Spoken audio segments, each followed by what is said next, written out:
Welcome, everyone. 5 years charter of trust. What does trust mean for me? What does trust mean for you? Hi, I'm Andreas. What's your name? Katrin. Hi, Katrin. Good to meet you. Katrin, think of all those people whom you really care about in your life. Who's that one person, Katrin, whom you trust more than anyone else? I would say my husband. And how long did it take to get to this level of trust? Well, 33 years, I would say. 33 years. Thank you so much for sharing. And that's the thing with trust. There is a real investment, there's a real cost to building trust. You have a cost for creating it, you have a cost to maintain it. And when trust is lost, then you realize how valuable it really is. And here's the good news. We've been at it for more than 5 years at the Charter of Trust, with the partners and beyond, to invest, to grow. And the Charter is flourishing, the Charter is growing.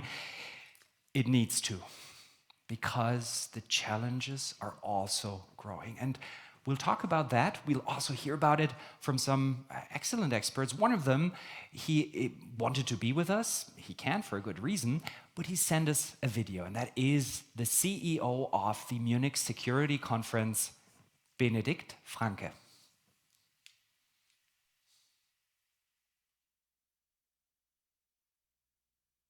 Dear all, my name is Benedikt Franke and I'm the CEO of the Munich Security Conference. Happy birthday, happy 5th birthday from all of us at the MSC. We couldn't be prouder of what this baby of ours that we helped to bring to life as the midwife has become and grown into over the last 5 years.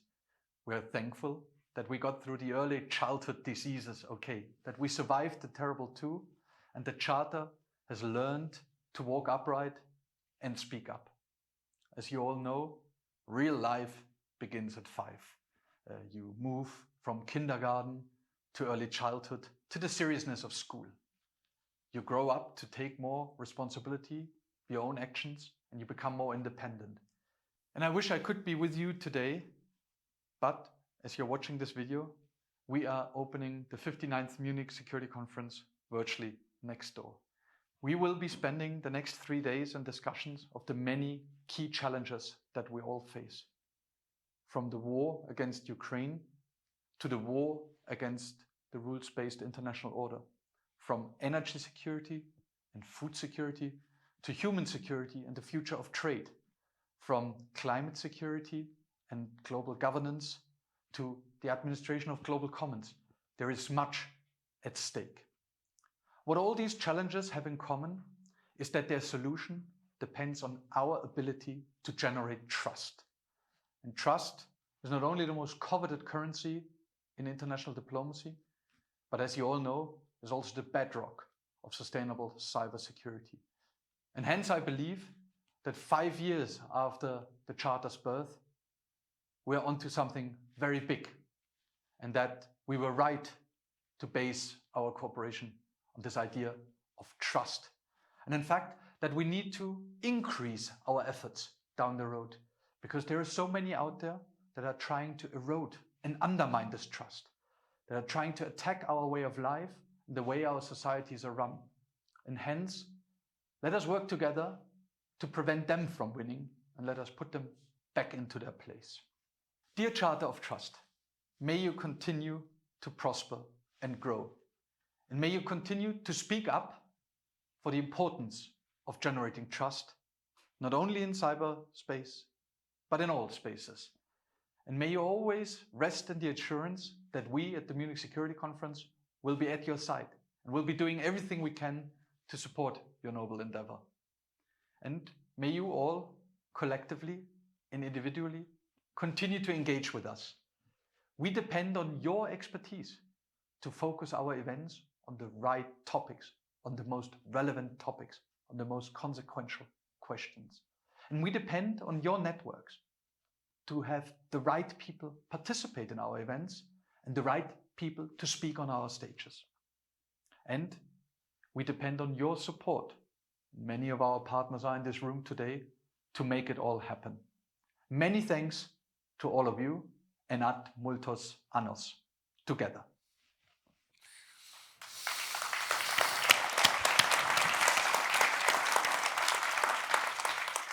Multos annos, I never learned Latin. I guess that means many years. And yes, of course, we want that. I see nodding, very good.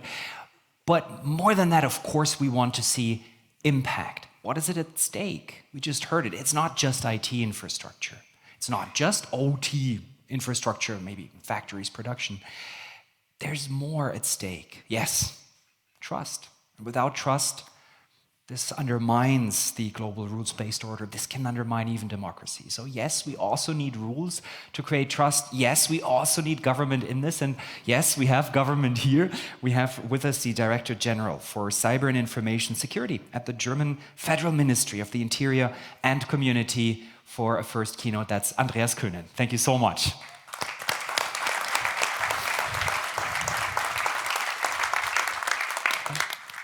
Yeah. Ladies and gentlemen, dear members of the Charter of Trust, thank you for inviting me, and my best wishes to the next 5, 10 or 15 years.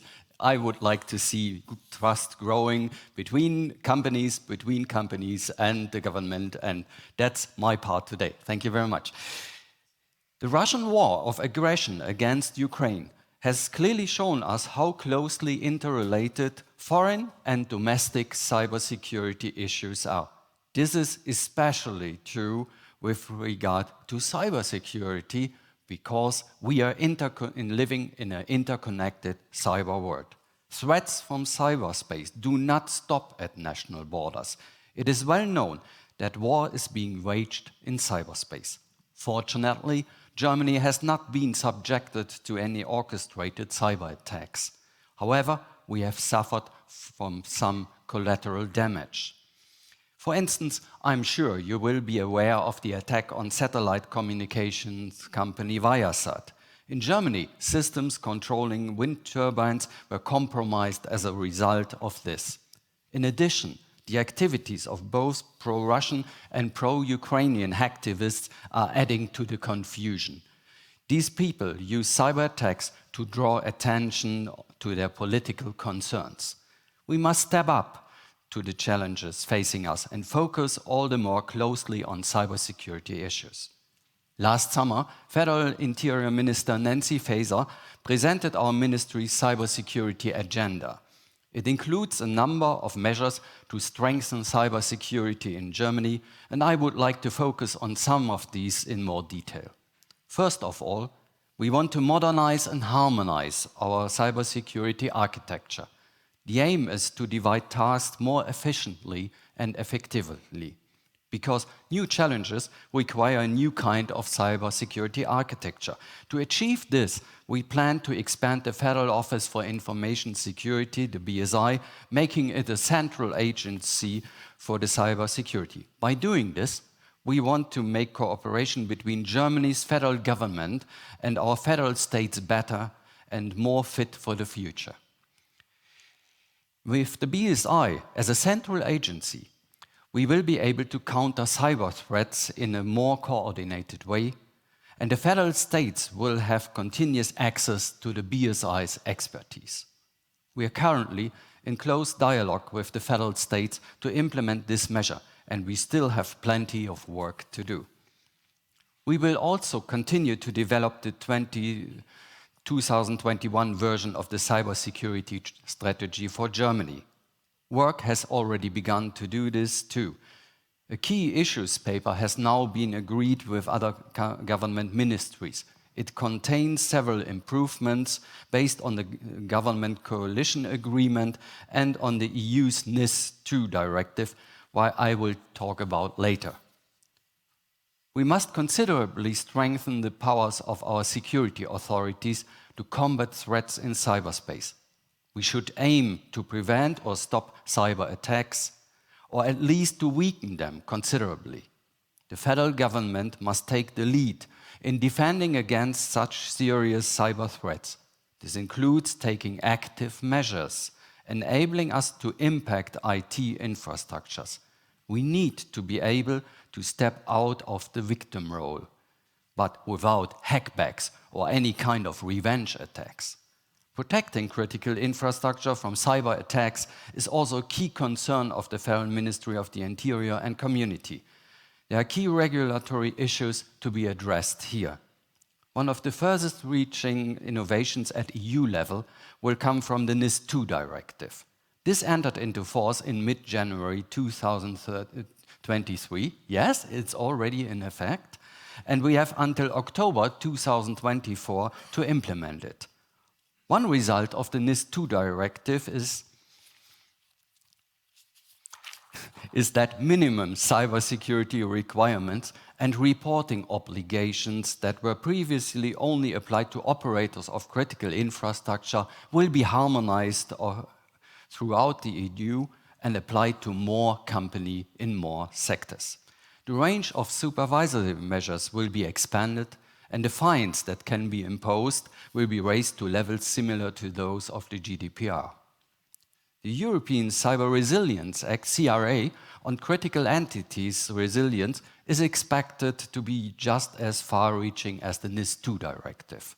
The European Commission presented its proposal for the Act in September 2022. The aim of the CRA is to introduce minimum cybersecurity requirements for almost all products with digital elements, including hardware and software. This means that such products can only enter the European single market if they fulfill these security requirements. The Federal Ministry of the Interior and Community will be actively involved in the work and negotiations on this. All of the measures I have mentioned today will help to strengthen our cybersecurity. We are on the right track, but we still have plenty work ahead of us, and what we need is the collaboration in a trustful environment. Thank you very much.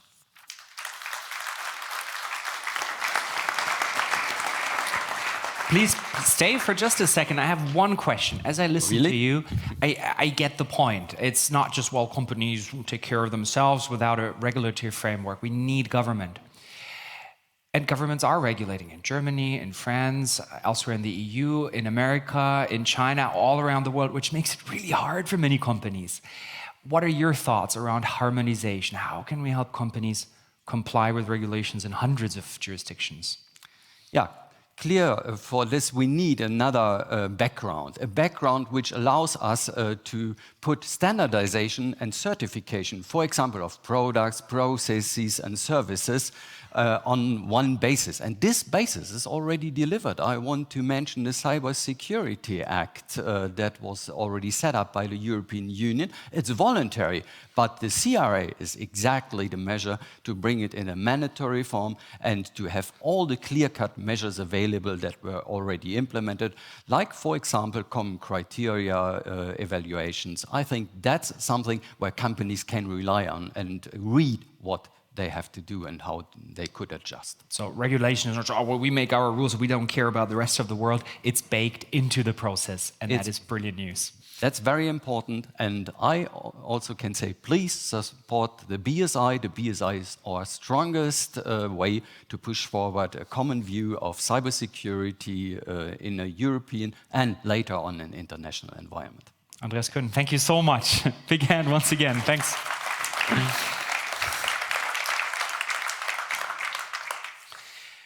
War is back. We heard it. Regulation helps us up to a point to get ready, but then what happens when the worst case materializes? War back in Europe, companies getting hit because we understand, yes, it is a hybrid war, which also means it is a cyber war at the same time. What have companies learned during this first year of the attack on Ukraine? We have one very fresh new member of the Charter of Trust sharing some of his impressions and learnings for Microsoft. He's the Vice President for UN Affairs and International Organizations at Microsoft. Here is Chris Sharrock. Hi, Chris. Thanks, Andreas. And good afternoon, everyone. It's great to see you all. It's great to be here. I've already been introduced. So I'm Chris Sharrock. I'm Vice President, United Nations and international organizations, which perhaps gives you some sense of the global scope of the work that we do and the way in which we think about engaging with the international system. But I'm not going to talk for too long, but I would like to thank Siemens in particular, especially Natalia Oropeza, the Chief Cybersecurity Officer, for hosting us here today in really what is a beautiful building, and for initiating the Charter of Trust in 2018. Additionally, I would really applaud the collaboration of all other 16 Charter of Trust contributing partners to address the cybersecurity challenges. And of course, we're here to celebrate 5 years of the Charter of Trust's accomplishments towards a safer digital world, and I never miss a good birthday party. I will take a few minutes today to share Microsoft's commitment to collaborating with the Charter of Trust and to promote its vision for the future. So, security is a key enabler of technological success.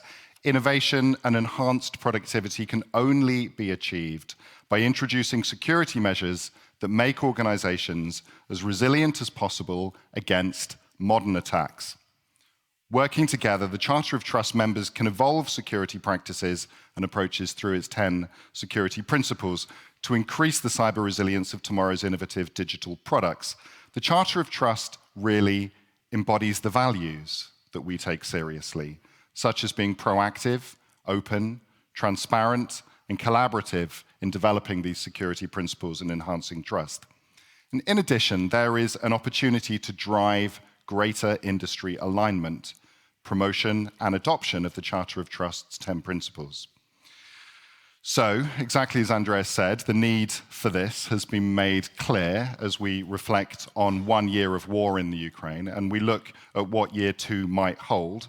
The hybrid war in Ukraine and the cyber attacks leading up to it show just how destructive cyber warfare can be and how it puts civilians at risk. We and other tech companies have worked closely with Ukraine to help the country defend themselves in an ongoing hybrid war, identifying, flagging, and containing threats, moving almost all government data off premises servers, which are more vulnerable to cyber attacks, as well as a physical attack, and onto the cloud. Key among those lessons is that the cloud provides the best physical and logical security against cyber attacks, and it enables advances in threat intelligence and endpoint protection that have proven their value in Ukraine. Even more, while we struggle to address the challenges we see today, malicious actors are already planning how and where to strike next, using AI, leveraging influence operations, or finding ways to undermine the fledgling metaverse. So looking ahead, we must redouble our collective efforts through public-private partnership to defend the security of cyberspace necessary to counter the growing global cyber threat. Among the many lessons we learned from Ukraine is the need for a coordinated and comprehensive strategy to strengthen defenses against the full range of cyber-destructive espionage and influence operations, a task that will require private sector, public sector, non-profits, and civil society to come together. So the importance of two-way street and the importance of trust-based relationships is really critical, because building resilience is an exercise that necessarily involves private entities, especially the operators of critical infrastructure, and that, of course, includes digital infrastructure. Collective responses are ultimately quicker if direct lines of communication and trust have been established before the acute crisis strikes. So we look forward to working collaboratively with Charter of Trust members to drive forward complementary initiatives and partnerships to help capture and accelerate the progress accomplished by the Charter of Trust over the last 5 years. Thanks once again, and we're here to celebrate, so congratulations to everyone. Thank you, Andreas.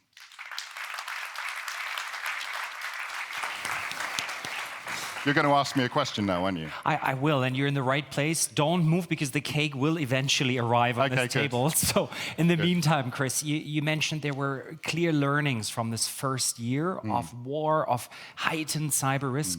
What would be one very specific learning for Microsoft from this? Well, look, I think there's been a lot of learnings. There's been a lot of learnings all round, and I'm sure there'll be a lot of reflection on those in the security conference that's obviously going on, as Benedikt said earlier. I think one thing that we did learn, which maybe there is a note of optimism in, and I have alluded to it earlier, which is that there was an expectation that offense would come, and it would come quickly, and it would come with perhaps devastating effect. But what we've seen in that early period of the war, where we were able to, as I said, with other tech companies and with the government of Ukraine, able to move onto the cloud, we can see that defense has actually played a very, very strong game. And in many ways, what we say in the company, defense, well, we shouldn't rest on our laurels, but defense has had the upper hand in many ways. And so we can see that the capabilities that we have are there. Of course, we must never be complacent, but there is the potential to defend against these things. So for many people, it seems like counterintuitive. No, I keep my data with me in my server room. The truth is, we've tested it. We realize, yes, cloud gives me a different degree of security, especially when the war is going on. Yeah, and of course, look, these are big questions, and you understand that people consider different aspects when they're locating where their data is. But that's precisely what we did see in this case, that by moving and dispersing and distributing outside of the country the data, that's how we were able to keep the public services operating and keep the government running. So yeah, that's Chris, right. Thank you so much for sharing. Welcome to the Charter of Trust, and I will personally make sure there's a piece of cake left for you later so you can safely sit down. I'm privileged, thank you. Anyways, thank you very much. Big thanks. So one learning is, yes, clouds do give us greater data security. Yes, especially when there is a physical war raging. Other learnings, expectations, cybersecurity and cyber risks, they mean real money. We expect in 2025 the damages to rise to up to 10.5 trillion US dollars. What's a trillion? I had to look it up. Yes, 1 million times 1 million. And then here we go. Very high cost that is higher than the damages from natural disasters. Also, those who benefit are going to make a lot of money from cyber breaches. We expect that profits for criminals to be higher than the aggregate profits internationally from trade in illegal drugs today. It's super relevant. And what we all somehow felt is, yeah, it's getting worse year by year. It feels roughly linear. And now we realize, and we heard that from Chris, it is not. Suddenly we've seen a jump because cyber war has reached most of us, if not all of us. And I want to talk about this. What does that mean for companies all around the world? What does it mean for a company and clients of a company like IBM? Many work in critical infrastructure or produce very strategic products. What does it mean for a company like NXP that does produce such strategically important products, in this case, computer chips? I'll discuss this with Christine Müller, partner and head of security services for consulting delivery, Germany, Switzerland, Austria at IBM. Big hand. Christine, please join us up here. Good to have you. Hi. Hello, please grab. And we have with us from NXP Executive Vice President and Chief Technology Officer, Lars Reger. Hi, Lars. Great to have you. All right, come over here. And then maybe if you move over all the way, good to have both of you. So, Lars, starting with you, what specifically is different for a company like NXP producing computer chips since war broke out? Since war broke out, of course, we have a very, very strong focus on us. And last year, I was here and I talked to Ambassador Ischinger, inviting us here. And he said, Lars, can you please join Munich Security Conference? And the discussion was why? Why should we be here as a chip maker? I mean, okay, we build mobile phone payment, we build credit cards, chips and passports. That's all clear. But his answer was, well, 40 years ago, we have discussed where to put cruise missiles in Europe for defense strategies. At the moment, we are discussing how to secure the semiconductor supply chain and how to make sure that this cannot be disrupted. And of course, what we have seen over things like the Ukraine war is suddenly wiring harnesses for the car industry were very difficult to get. And now, of course, everyone is carefully looking and saying, okay, wiring harnesses, we could second source, we could redirect supply chains, but to build a semiconductor fab takes only 4 to 5 years. So regardless of what you want to do, you are stopping global economy. If you cannot supply, 95% of all innovation is semiconductor made. And therefore, of course, what are the strategic importances of these semiconductors? And by the way, how do we work also with IP protection? How do we work with our crown jewels? How do we make sure that we are playing on a truly global world? Semiconductor supply chain is maybe the most globalized supply chain that I know. And how do we work with that in times of strong geopolitical shift? So what I heard from you, 2 very specific risks and higher risks than they used to be. One, theft of IP. Some countries really want to advance chips and the ability to build them. The other is sabotage, cyber sabotage. Cyber sabotage, no, but also simply in how do we align ourselves in geopolitical big changes. I mean, let me be very, very clear. We are discussing here a lot of doomsday scenarios. We are all here, most of us, the partners of the Charter of Trust, because this is great business. We are moving into a connected world, so the world that anticipates and automates. Analysts are forecasting that by the end of this decade, we have 75 billion smart connected devices around us. Smart thermostats, smart cars, smart fridges, smart everything. And they will not exist. My mom will not buy a smart thermostat if she cannot trust that device. So what do we need to bring as techies into those devices? Trust. Functional safety. If it breaks, it has to repair itself. And the other part is, hey, this is a connected device. And therefore, we need to make it hacking robust. And that is a huge market driver. That is bringing us together here. That's a market. It also is the question, are the chips in themselves on the physical level also safe from hacking? But in just a moment, I'd love to understand better how your company is coping with these very concrete risks of espionage and sabotage. But before we get back to that, from your perspective, IBM, you have a lot of clients in these buckets. They produce strategic products. They run critical infrastructure. What's different for them since 2022? So we saw several, I would say, indicators that made the whole threat landscape change. So on the one hand, there's COVID. So COVID brought a lot of companies into the situation that all their employees needed to work from home. That was a big change, and for most of the companies, it meant investing in EDR, so endpoint detection and response, in the whole, I would say, security prevention system. And on the other hand, we see obviously now with the crisis all over the world, especially now in Europe, that, for example, our X-Force team, they are monitoring very closely what's happening everywhere. So we see, for example, only 20 new malwares which came up over the last weeks. And that is a threat to every one of us because we saw now that, for example, manufacturing, they are the most targeted industry in the attacks. We heard just a second ago about the satellite company which was attacked in the US, and there is an effect on in Europe, in Germany, which was never targeted, but which happened. So what specifically happened was, I understand, many wind turbines just stopped working because they needed the satellite link, and we assume nobody had the intention to hit these wind turbines. So what I hear from you is it's just a higher risk for everybody to become collateral damage. Absolutely. You can keep your head down, but it can happen. So that's one big change. What else is different since 2022?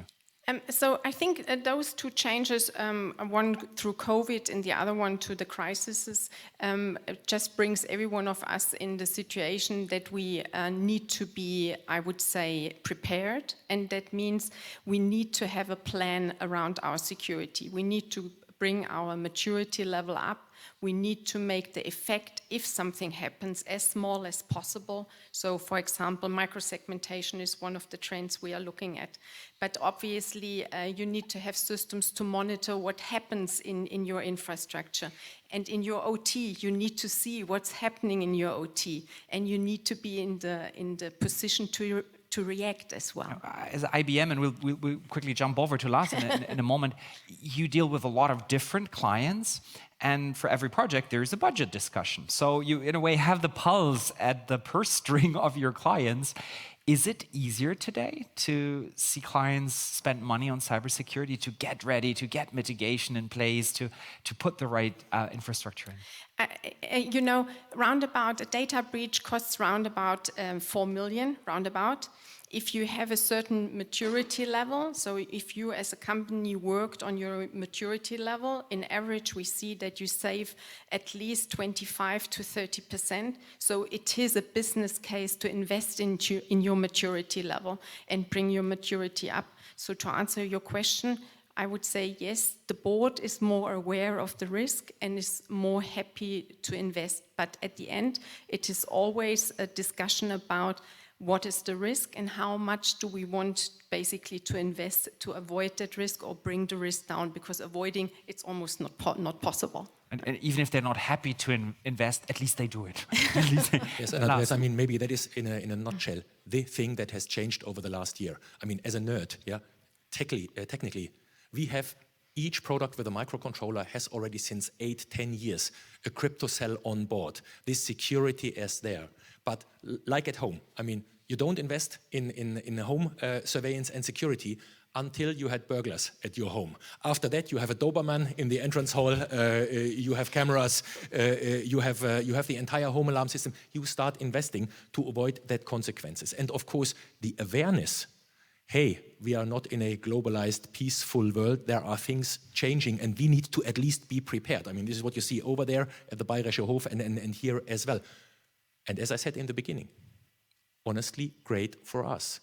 200 years ago, yeah, we didn't have door locks. Then people started roaming around. We had bigger cities. People could enter your house easily. You started inventing door locks, and these door locks are, in the meantime, crypto systems, chips, software, and so on, connected systems. And this is an industry that is moving, and I'm selling our chips if I have an advantage on power consumption, but also on security. It's a technical feature on the data sheet. What I hear from you is it's getting harder for everyone, collateral damage, and then coming back to the very specific risks. You're in the crosshairs because you produce strategic products, strategically important products, and people want the IP, plus also, how do you cope with that? How do you cope specifically with the heightened risk right now as a company?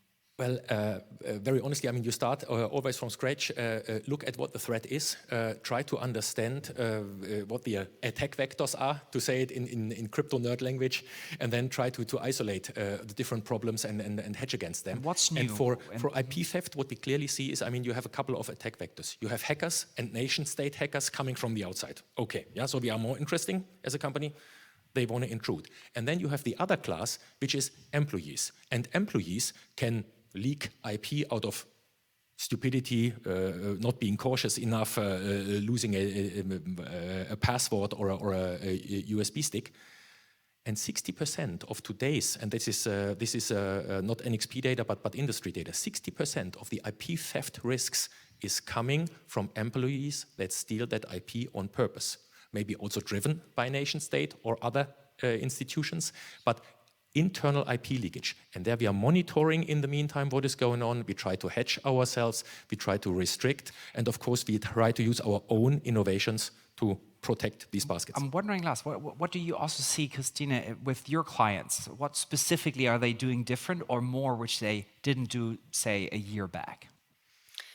At the moment, what I see is that a lot of our clients go deeper into OT. For example, one of the bases to go deeper in OT, you need to have the context. So if you only put basically the alerts out of the OT in your SOC, that's nice, You get but alerts all it the doesn't time. help a lot. Like, is it like in those films they made about Chernobyl, where there's always alerts in the control room, you've no clue what's going on? Yeah. Like- So you need to have basically, I would say, a very structured approach. So you need first to have a look at the assets. You need to know basically what the risk landscape in your OT environment is, and then you need to monitor and obviously be able to react as well. Yeah. So what I hear from you is more companies that run OT make a deliberate effort and deliberate material investment in securing these infrastructures. Absolutely. That's new. Yeah. Yep. There's something else. We've seen a lot of companies which very quickly had to retreat from Russia because there were sanctions. And just many Western companies, or most, just said, okay, yes, we comply. What's the consequence of that for your clients, Christine? So we have some companies who had production sites in Russia. So we had to comply to the sanctions, and they had to comply to the sanctions. So out of not only the holistic, I would say, perspective of the company, but only on cybersecurity as well, we had to react very quickly to that. But that led, for example, to, I would say, a wave of merger and acquisitions, because they lost production capacity in Russia, so they needed to basically build up by new production capacity, basically to continue to basically be successful in their business area. And as you know, merger and acquisitions, cybersecurity is not always the first criteria if I buy a production site or not. So what I hear from you is, like, I have this company, subsidiary in Russia or factory that's gone. So where do I produce? So I buy something. Yeah. Gonna be expensive, I'm rushed. And then in the due diligence, do I go into the details of cyber? Not really happening. So it's quite, I would say, interesting, that phase of merger and acquisitions out of the security side as well, because you need to obviously try to implement the policies you have in your company as quickly as possible into the new one as well, and that brings a lot of challenges with us. Yeah. And what does that now specifically mean in terms of things we can do? What would be 3 strong takeaways for today?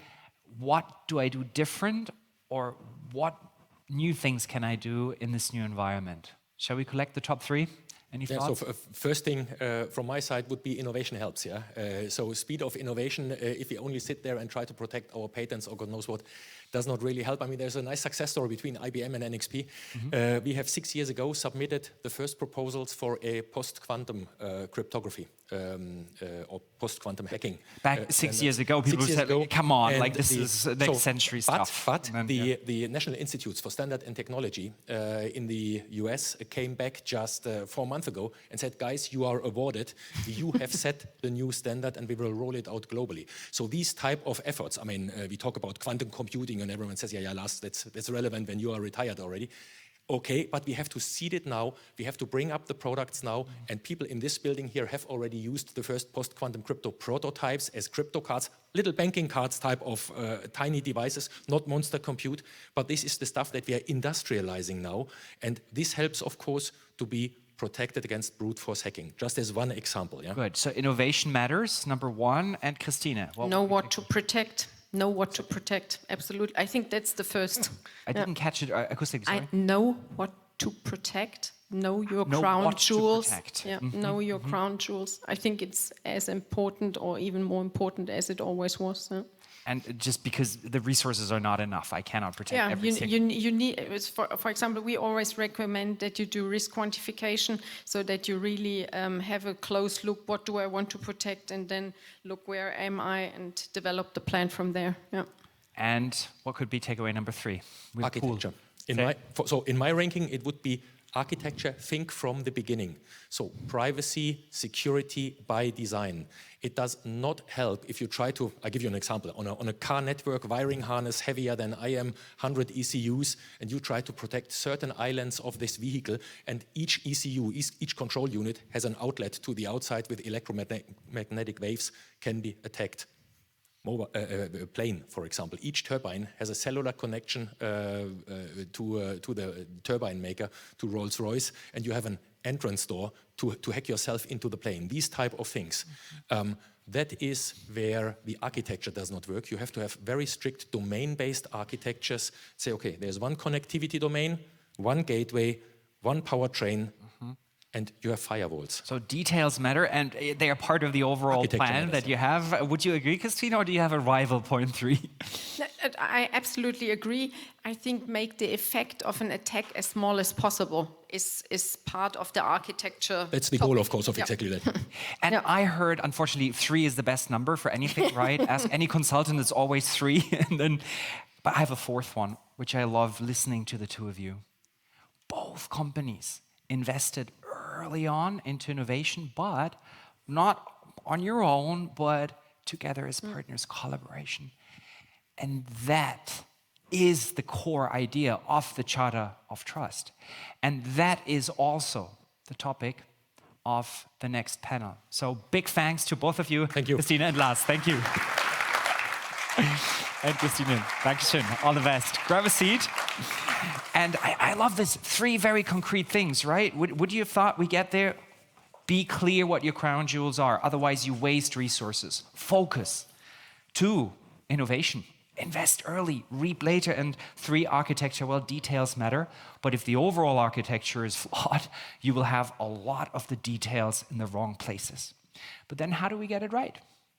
How do we apply these learnings? And how would I apply these learnings if my company doesn't have huge amounts of resources, maybe small, medium-sized enterprise? Well, that's where collaboration comes in, and that's where the Charter of Trust comes in. And I will talk about the impact that we can make through collaboration with 3 of the partners, and well, 1 is associate partner. Welcome on stage, first, the CEO of the Vision Business Assurance at TÜV SÜD, Dr. Alexander Wolf. Hi, Alexander, great to have you. grab a space. And then we have from the Hasso-Plattner Institute, their president and CEO, Professor Dr. Christoph Meinl. Hi, good to have you, finally. And we have from Bosch, the Chief Cybersecurity Officer and Senior Vice President for Digital Trust, Dr. Christoph Peilo. Hi, very good to have you. Thanks for being here. Now, starting with you, Alexander, supply chains. One of the big topics of the Charter of Trust. And we thought during the pandemic, we've seen everything that can go wrong with supply chains, and then came the war in Ukraine. What's your take on that? Well, a lot has been said today, and I just want to take 2 examples, practical examples from my previous career. One is physical, and it has to do something with employees. It must have been 2007-ish. So your previous career, what was in that? Automotive, supply chain, Okay. delivering. So exactly, so you know exactly. Single-sourced supplier, plating, metal components. And one employee got released. 2 nights later, he came back and lit up the whole place. Yeah? So we were out of business. We couldn't deliver. And why do I tell the story? This is no surprise. I mean, you all know this, and we have emergency procedures, and then we scramble, and then it's a big hassle. And in the end, we work it out, like your example on the wiring harnesses. Yeah? So the good news here is we basically know how to handle such kind of crisis. And just to get the dimensions right, you're talking car manufacturer, so that's probably this, and then you have this little supplier here, but if they're not delivering, this machine stops. That's the topic of collateral damage. You have, and it's not a mom and pop shop. And I think the key sweet spot for us also in the Charter of Trust is to educate and help. And this is a kind of stick and carrot thing. Down in our supply chain. In automotive, this is actually pretty well done because you have, for example, TISAX since a couple of years, which is being pushed into the supply chain. But in a fragmented area, like many member companies have in a fragmented supply chain, That's horrific. Yeah? And the second thing, which was like 10 years later, 2017, I'm sitting in my office, end of June, yeah, minding my own business. I get a call from my head of supply chain, Jesper.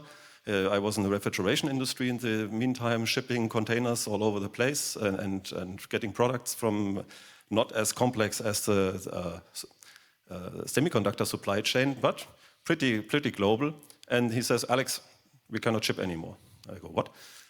Do we have a strike in the distribution center? What's going on? No, we don't reach our main shipping company. They don't answer the phone. Yeah? And that was this NotPetya topic, where, again, when you go down, where was the attack vector, like described before? It was in Ukraine, a tax software supplier who got attacked and basically put to bed for 10 days all operations. So two learnings from that. One, collateral damage, it can spread wildly, even if you kept your head down.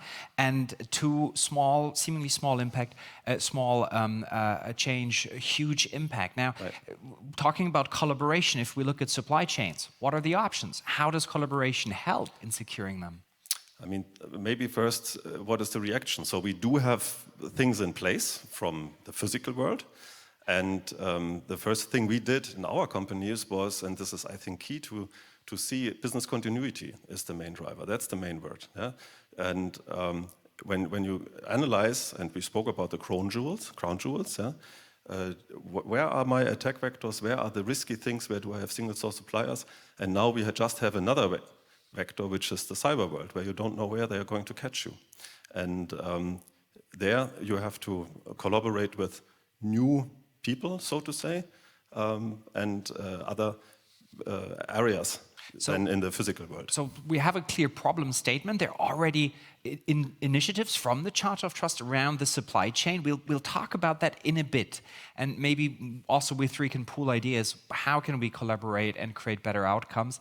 One option, of course, is education, make people understand what's going on. And anybody who ever worked for a large corporation, have you ever done a mandatory cybersecurity training? If you were, yes, lots of hands in the room. So, Christoph, what else do you want? They all did the training. It's great to see that you all are trained, but I'm quite sure you are trained on very different things. You are trained in different terminology. You are trained in different security technology because it's such a broad area. And I think this is a problem. Because if we look for the attacks, almost all attacks are successful because of failures of humans, of users that open a phishing mail, that go to a link, that install some malware without... Not even the people which have bad ideas and try to break in, but also the people that do their work and do this not so educated and whatever. And it's not so easy because security technologies are difficult to understand. There are so many different security questions. You mentioned that often the people are not clear which technique is useful for what kind of attack to reach what kind of security goal. So what I hear from you is we don't have a common language. We don't all mean the same things when we say the same things. How can we get there to like rules of the road or even a driver's license? Yeah. This is a good example. If we look to traffic, imagine you go with car and there are no signs, no traffic light, no regulations. And then try safely. It's almost impossible. And a little bit, this is the situation in cybersecurity. We have so many things, but there is not a common understanding what kind of techniques to use for what. And for us, from the beginning, this Charter of Trust initiative was a good thing, because security you cannot reach alone. You can have the best technologies, but you interact with the world, you interact with the partners in the supply chain. And if they have a different understanding or not following the rules, then you get problems because the partner gets problems. So what we need is something like a driving school for security, not for a single person in a single company, but in a partnership. So Andreas Grünen has started to be very interested. Would that maybe an area for well, unfortunately you're not in the panel, but we'll get you on stage later maybe.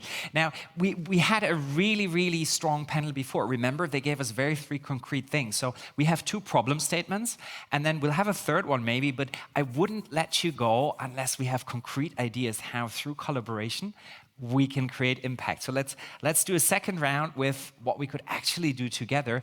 And Christoph Peilo, you work a lot on AI. Everybody talks about it. The Europeans want to regulate it. The rest of the world just wants to use it. What's the issue in terms of cybersecurity? So, thanks. And first of all, we two Christophs agree. So, cybersecurity and technology has reached a complexity which is really, really hard to cope with. And this is the reason why, as Andrea said earlier, there is the need for regulations. Because most companies have difficulties in finding the right people, the right technologies to make their products safe by themselves. So I work for, you see, I'm not the youngest anymore, for more than 30 years in IT, and I have to agree on the statement that obviously, so there is no self-regulation factor which results in safe IT. And so at some point, it does make sense to regulate it. To say, okay, we think it's something industry by its own means will not deliver, so we have to set the bars higher to make a level playground. However, coping with that for industry is not that easy because many people, many companies want to use IT just as a tool because their core competency is not IT, but they want to use IT for making great products or so. And we here, as we stand here, are privileged, not only because we are white men, 50 years old or so. No, we are privileged because we work for companies which are technology savvy. And Charter of Trust is privileged as well, because here we have brilliant companies, brilliant people working on trust in cyber and now working on trust in AI as well. So Christoph, if I can just jump, what I heard from you so far is, look, cyber is difficult and not many companies have the resources to genuinely understand or even innovate, as we heard earlier on. Absolutely. And now we add AI on top, just increasing the complexity.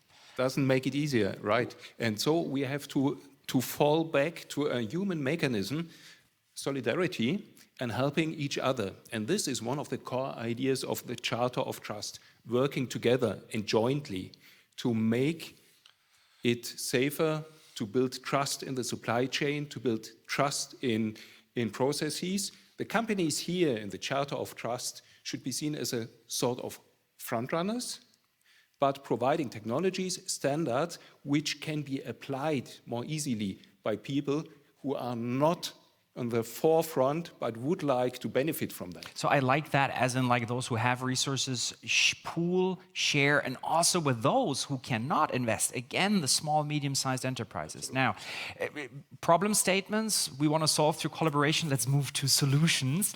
Where do we want to start? Solidarity is one of them. Solidarity is one on the most basic and highest level at the same time. Which problem should we tackle first? Supply chains? How could we collaborate to make them more secure? Any thoughts? I have a proposal. We heard with 5 years, the seriousness of the life starts. The child has to go to school.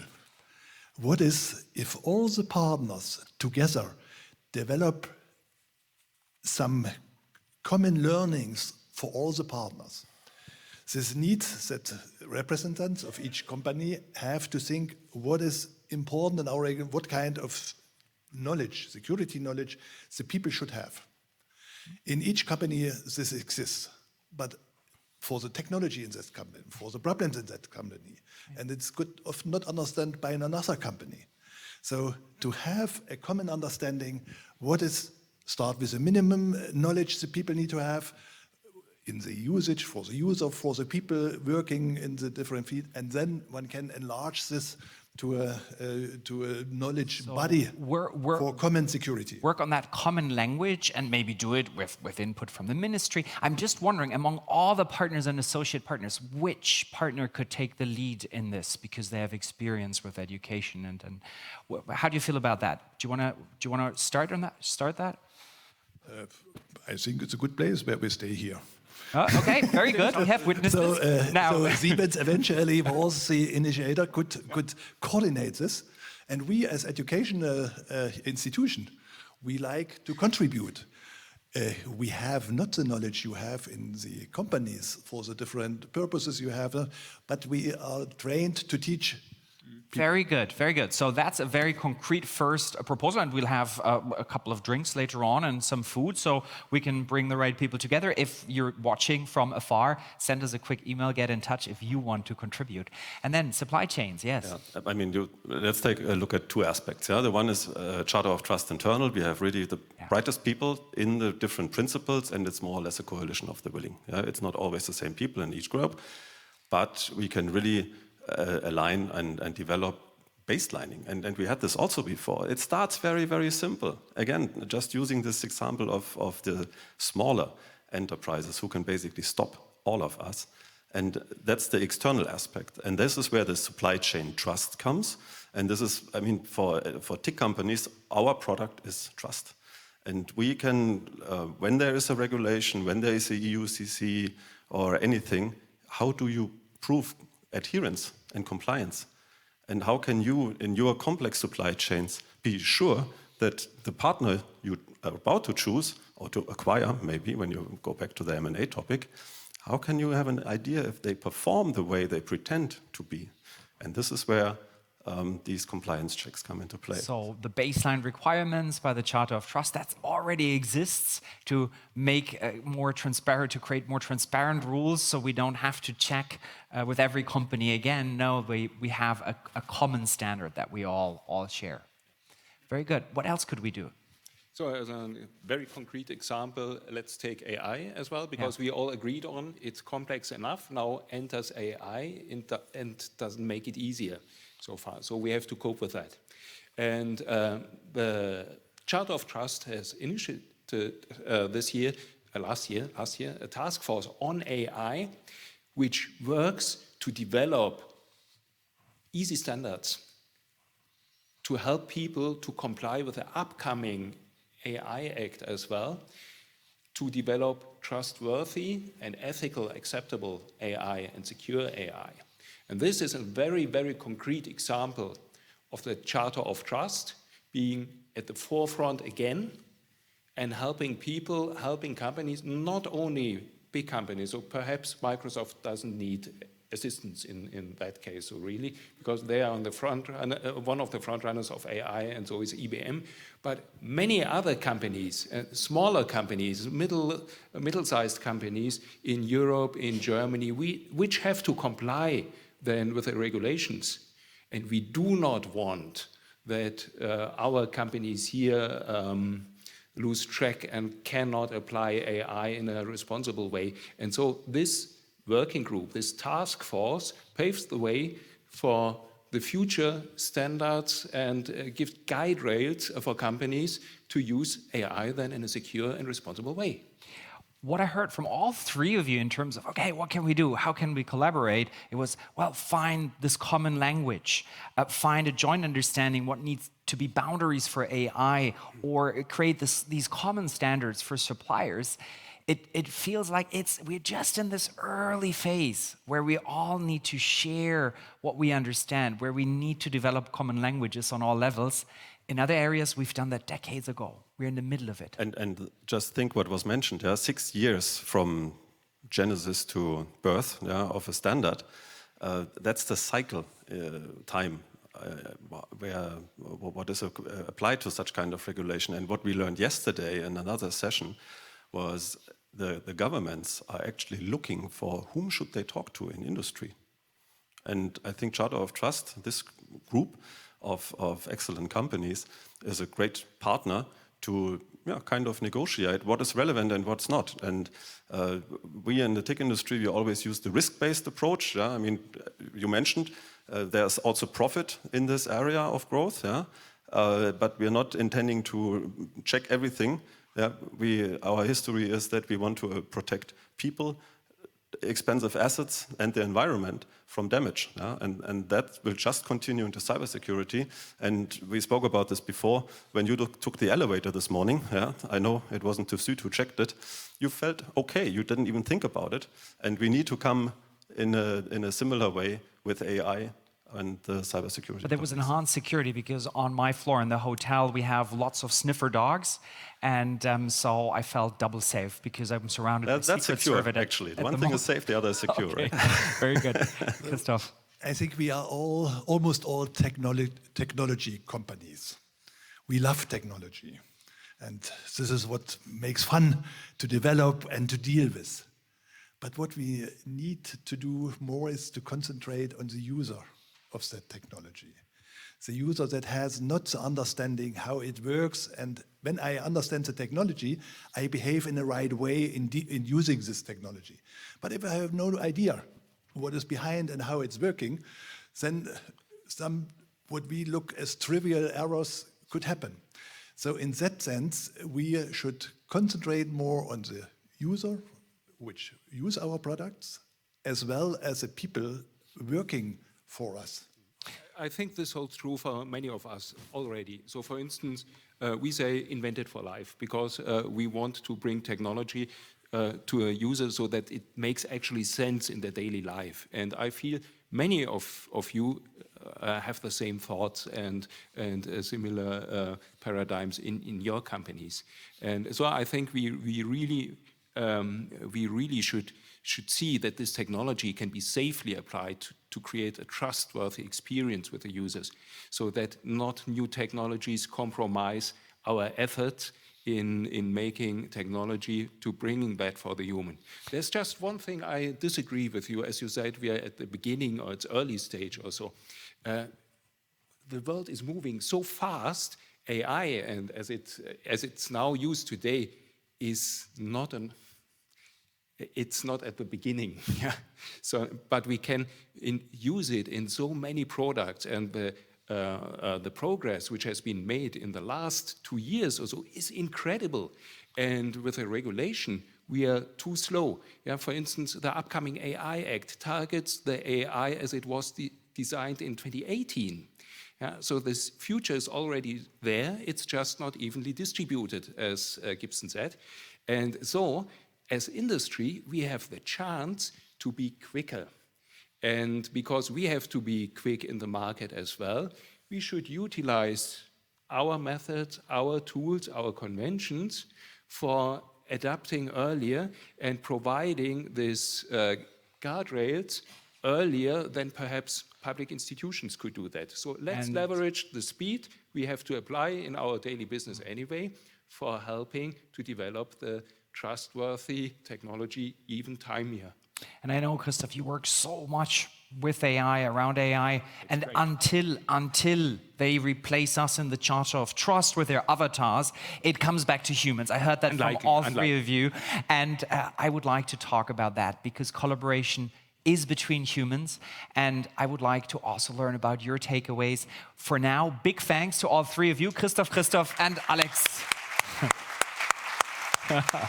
Perfect. Thank you so much. Grab a seat. Thanks. Thank you very much. Take a seat. And so, the humans that design cybersecurity, the humans that keep us safe, the humans in this room, what do we take away from this session, from this little birthday party? I'd like to talk about that with Natalia Oropesa. Natalia, please join us on stage.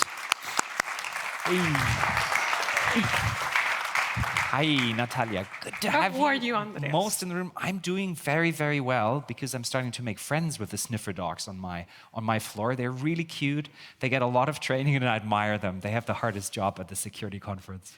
That's good. So you're Chief Cybersecurity Officer at Siemens and Chief Diversity Officer. I am very honored. Yes, in fact. Now, from the discussion today, what were your main takeaways? Yeah, my main takeaways is I am with Christoph Pelo when he told you he disagreed with you that we are in the early stages. And I want to take this opportunity to mention a couple of things that we have achieved in Charter of Trust. So number one, we have agreed on the basic requirements that all the providers should have. And in the case of Siemens, I am very happy to tell you this is included in all of our contracts. So all of the terms and conditions of the contracts of the Siemens that go to providers have included those 16 base requirements that we all agree to have. Now, I've been a supplier to Siemens, and I get this contract, and it's 17 pages. I'm not sure I got it. How do we make it easy for them? Big achievement. Now we are going to make the assessments and help the providers actually to deploy those requirements. Second, talking about education. Completely agree with the Christoph. And we have achieved, Ralph, to deploy TrustNet.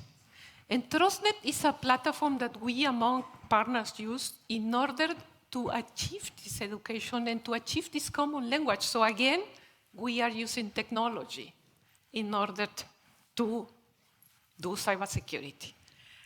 Number 3, and I am almost angry with you, Christoph Pelo. I asked you this morning, how are we doing with our trustworthy AI label, which is going to be a label that is going to be put in our technology to say how trustworthy it is. And you told me we are doing fine, and you didn't tell them.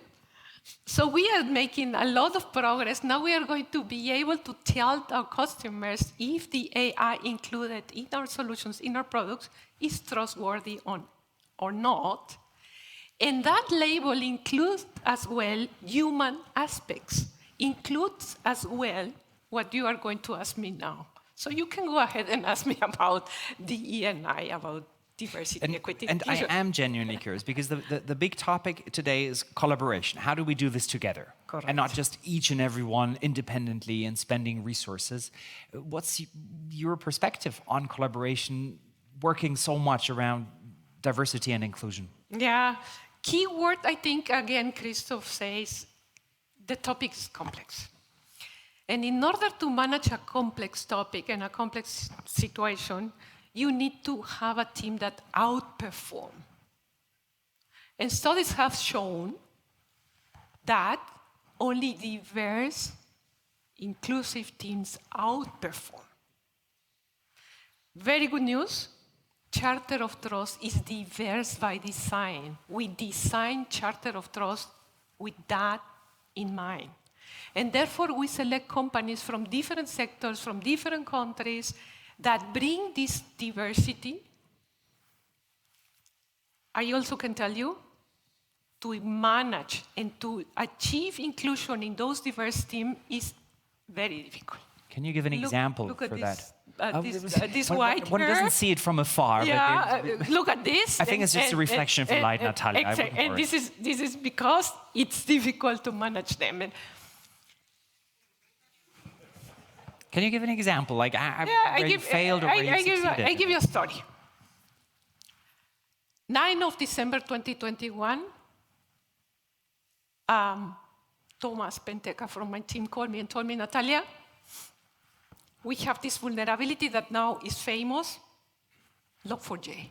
Thomas, what's his role, by the way? He's head of CERT. CERT. Or Cybersecurity Emergency Response Team. Now, in my position, I know my script, and I ask always the same question. Can I ask you, most cybersecurity managers, like, they know exactly where they were when that lightning hit. I know exactly where I was because it was a Sunday, and I was cooking Mexican beans. Aha, okay. It's my favorite food. And Thomas called me and told me we have this vulnerability, and I know what to ask. And I told him, okay, tell me, what are telling the scanners? Where exactly do we have that impact? And then he told me, we don't know. We cannot run the scanners because of the many versions that we have in Java. So Siemens was blind at the time. And now I am back to you, Cristiane, when you say you have to monitor and you have to know what's going on. And you can imagine when I discovered that we were blind, in this critical situation, I stopped cooking because I was freezing. Really. Of course, our teams developed the scanners after some days, and we actually managed to managed the vulnerability in record time. But here is an important thing. I remember also thinking for myself, Natalia, you focus now on the team, on internal, fixing this. And later on, you talk with the Charter of Trust partners. So you thought about, should I call them now? Or I mean, there are 18 numbers, Yes. but you said, let's wait, let's fix this. I have a responsibility here. Exactly, so let's wait. And then I did, I was the one calling you and telling you, let's share what we learned from this. And then, surprise, surprise, IBM telling me we had to develop a scanner. Paul from Atos, Paul Bale told me, we had to develop a scanner. And then, I don't know, Ralph, if you as well, told me we have to develop a scanner. And I thought for myself, oh my goodness, we could have reduced 5 days in dealing with the vulnerabilities, at least. Now, the good news is we learned the lesson. And I remember a couple of weeks later when the war was It was literally just happening 2-3 and the months invasion later. of Russia was happening in Ukraine, I knew my lesson. What did you do? Call the Charter of Trust members. And what did they do? What did they say? And then things like, hey, are you separating the networks? Yes, we are because, and of course every time someone was saying yes, we are because, everyone had different perspectives, different conditions, different businesses, and so on and so forth. But we agreed that that was the best way to go. And then I remember discussing whether we would like to remove the Kaspersky's of the world from the as antivirus because that had a risk by itself. And I know those measures sounds like easy and obvious at this point, but they were not that obvious at that point. And you have to see me going into the top management of Siemens explaining why I was proposing, together with Hannah at that time, with TIT, with our CIO, why and how are we going to disconnect the networks, you know? So I found the strength that I needed and the arguments as well to go into that other round and explain why and how. So just like with the scanners, everybody had the same idea, same as the war started, but it gave confidence and it did speed everyone up. You gained a couple of days, I guess, with all of these activities. Correct. So diversity does give better outcomes. It does. It really does. And what does that mean for the Charter of Trust? How can we use that better? And also, Chris, I think cake is on the way in just a moment because we'll celebrate in just a moment. But I won't let you go without that answer. How can we use that? Well, what we have done is to do what we do, to learn, to cooperate together, to find our ways together, to find the innovations that we can use towards securing the digital world. And I have to tell you, this has been a journey with up and downs. It has not been easy to agree among us, all 16 companies. But it's worth, and I am so proud I have been there from the beginning of this journey. And actually, it's also my anniversary at Siemens, so it's a double anniversary for it's you. a So double a big hand for the celebration Charter for Natalia. Thank you very much. And many of us probably have that experience as well, right? It's easy to talk with people who look like ourselves, who think like ourselves, who talk like ourselves, but we will not see the opportunity cost of not having had that diversity. And it is baked into the Charter of Trust by design. Absolutely, Andreas. Thank you very much. Thank you very much, but I still need you here because Yes. here is the birthday cake. So everybody who's in Munich, you get to benefit from that. And because of the high security procedures, I heard we have a plastic knife, and the honor goes to you. Oh no, we upgraded to a metal knife. So Natalia, here is the birthday cake. It has a nice 5. Oh, on I top will of have it. the honor to It is definitely. I invite your partners honor. to come here. and Okay, let's so do that all the one, yeah. partners, please come on stage, help with the cake cutting. Everybody come up. And then everybody else out there on your TVs, on your computers. Christine, so do It me was the honor to do that with absolutely me. wonderful to have you join us Christoph. today. Thank you very much, and please be with us next year. No cake for you this time, And but please our do new come kid to in the Munich blog, next so time around. All the best. please Thank you, do me- and bye-bye.